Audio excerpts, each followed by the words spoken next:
I'm Jen Gaster from HR Heads, and today I am really excited to welcome Julie Standfield from Sophos to join us today. Julie is Director of OD at Sophos, so welcome, Julie. Thank you. Nice to be here. Good.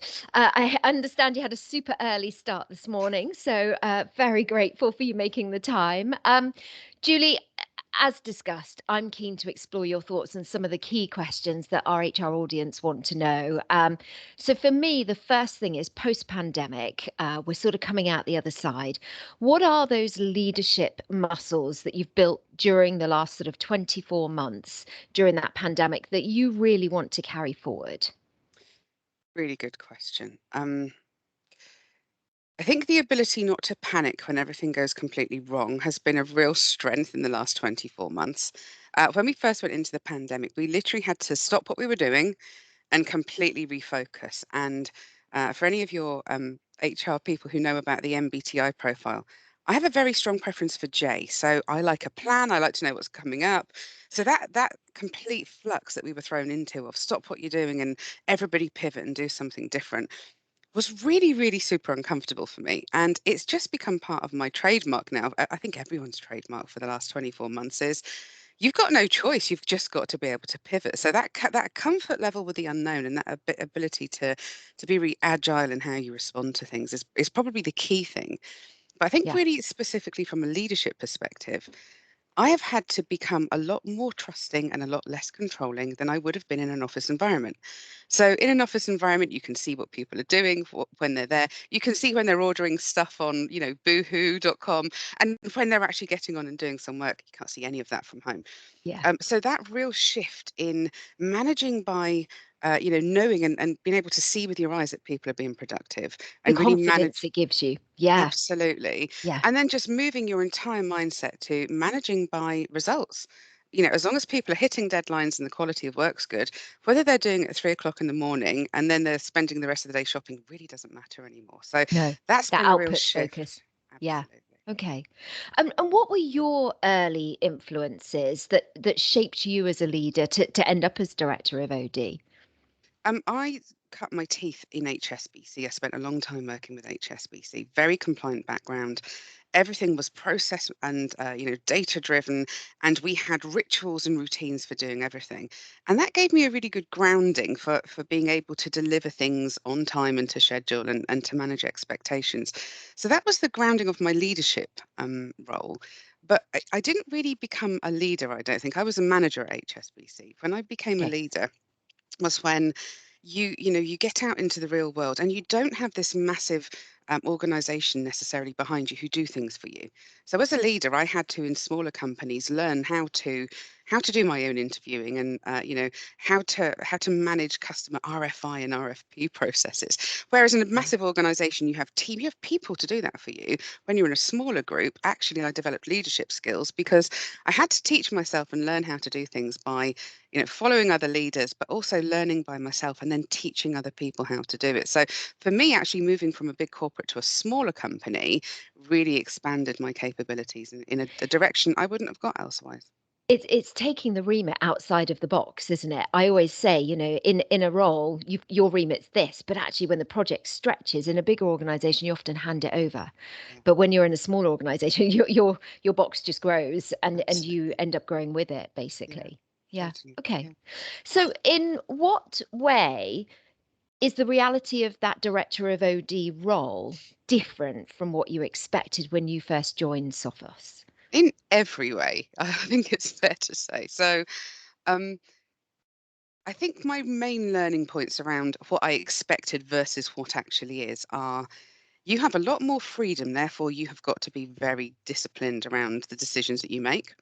So Yeah. I was given a lot. I thought I would have to justify things. I don't have to justify things, but I carry the can. So that real Okay. confidence and clarity in the decisions you're making and being able to quantify and qualify why you've done them is a really key skill. And on the flip side, this might sound a little bit contradictory, but also you don't get to make all the decisions you think you will. So whilst I have a lot of freedom to make some decisions, I'm not ultimately in charge of things. I have a boss, and my boss has a boss, and you know And That stakeholders, I ab guess, that, are totally. really fundamental. Absolutely. So that freedom that I thought is, I'll come in here and change the world. Actually, there are a lot more procedures and processes in place that I can't evolve. So it's a real balance of that freedom versus not being able to change everything necessarily, but then just taking a different route and going down the influencing road. So I've had to very quickly learn how to influence people in a different way. So Yeah, absolutely. And I think influencing for me is one of those skills that people need from the off. My next question is very much around, what are the important X factors that you're looking at when you interview job candidates? And we talked about you interviewing earlier this morning. What is it you fundamentally look for in that space? I want somebody who is passionate and excited, somebody who convinces me that not only do they want to come and do this job, but they also want to grow in the job. They want to be part of shaping things in the company. If that excitement isn't there, or I sense a case of, well, I just fancy doing something different, and it feels a little bit lackluster, I can get that anywhere, to be honest with you. So the Yeah. excitement and the passion is probably one of the X factors. And I think the other key thing is you need to know a little bit about who we are and what we do. And Yeah. it's such a basic thing that most people probably would all you Google the company and have a look, wouldn't you? I'm always amazed at how many people don't even do that, to be honest.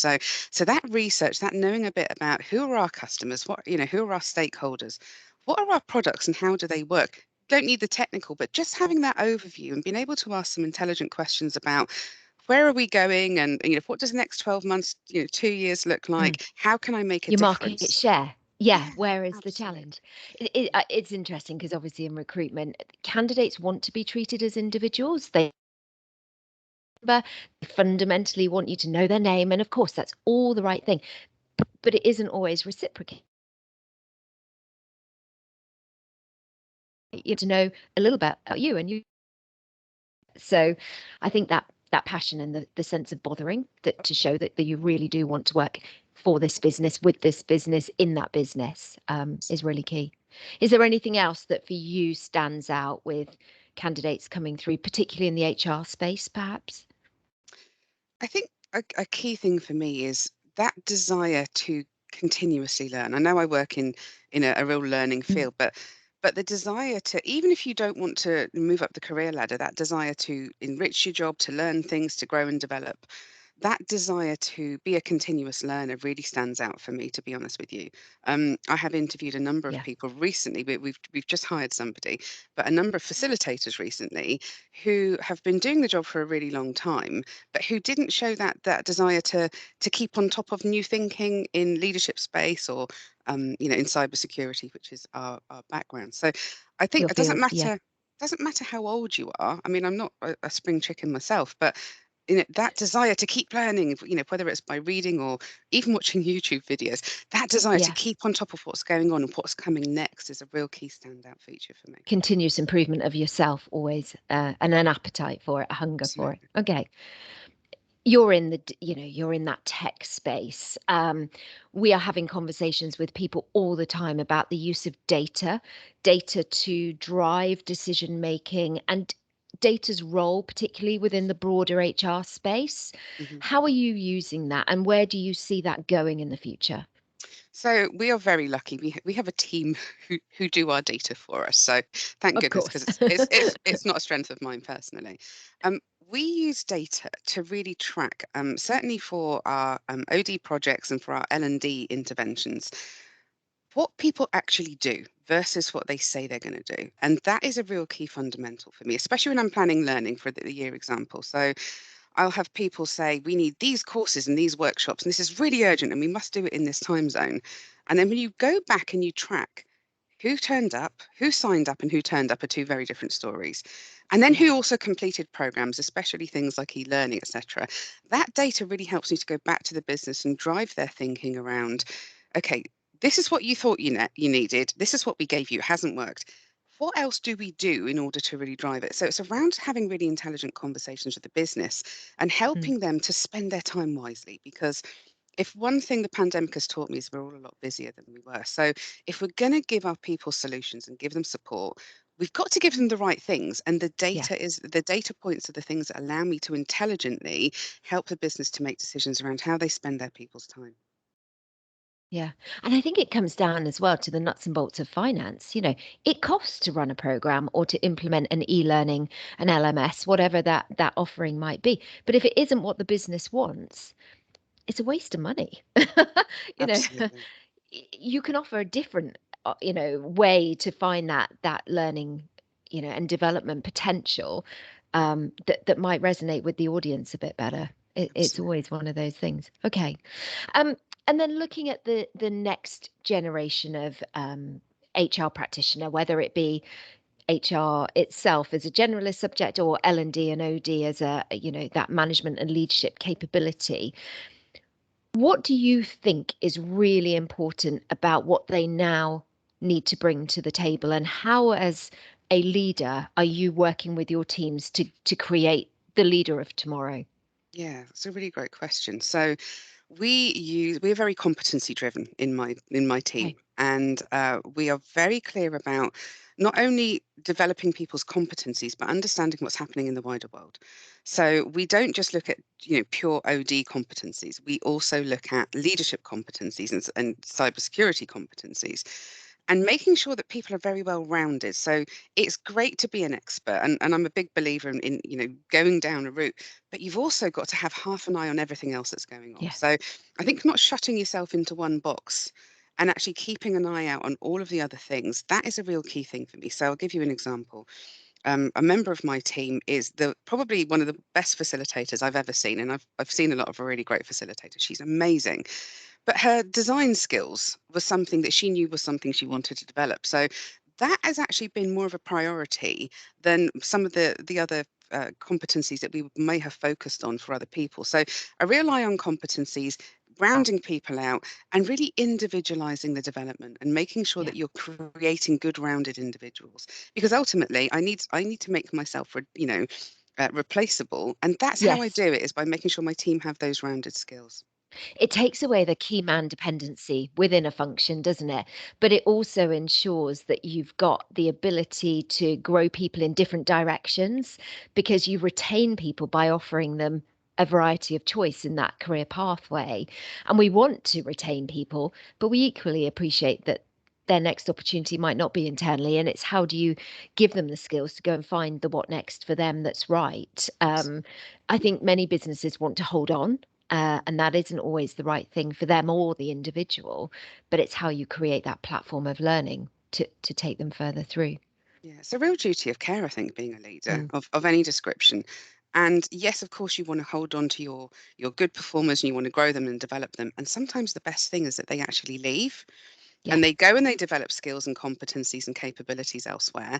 And if you've done a great job, they might just circle back and come back to you at a later date in a more senior role, of bringing course. all that stuff with you. And that is a real key component of our whole philosophy of leadership here, is that that duty of care is to the person, not just to the company. It's a real key Yeah, concept. Yeah. yeah. And I think getting them to be good leavers and act as ambassadors, they might refer other people to the business, even if it's not for them moving Yeah. forwards. That's for me instrumental as well. Yeah, absolutely. Julie, as always, your contribution has been most insightful, and I'm really grateful for you taking the time. So, thank you very much for taking that time to speak with me today. And I'm sure our audience will really enjoy listening to your comments. Thank you very much.